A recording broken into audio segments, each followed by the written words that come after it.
Lekin bitta o'zi hamma ish qilgan odam o'sishi patologiyaga taqaladi. Chunki hech kim hamma narsada ideal zo'r bo'lmaydi. Shuning uchun bugun tadbirkor polida o'ynovchi zo'r futbolist emas.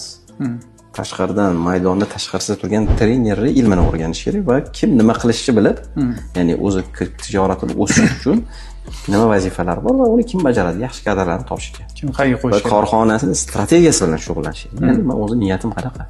Butun umr do'konimdagi balkim oylik ishlagandan ko'ra uyimni oldidagi kichkina do'konchamda nima qilib o'taman desa, balki u odamga tizim kerak emas. O'zi xotini bolasi bilan yashab yuraveradi. Men birovning qo'lida 10 millionga ishlagandan ko'ra o'zim do'konimni 15 million topyapman, tirikchilik qilib yursa, unga balki tizim ham kerak emas. Oladi, sotadi, yuraveradi butun umr. Lekin u biznes emas, tirikchilik, u qorni och qolmasligi uchun yetar. Lekin unaqa tirikchilikdan ham umr uzoq bo'lmayapti-da bugun. O'saman, set qilaman, men ham xohlayman kartinka bo'lishni, men ham xohlayman safiya bo'lishni, men ham xohlayman butun respublikaga molim yetib boshqa xizmat ko'payishini, katta masshtabga chiqish desa, unda tizim ingliz tilida must have deydi, qilmasa bo'lmaydi. Bu ilm juda muhim.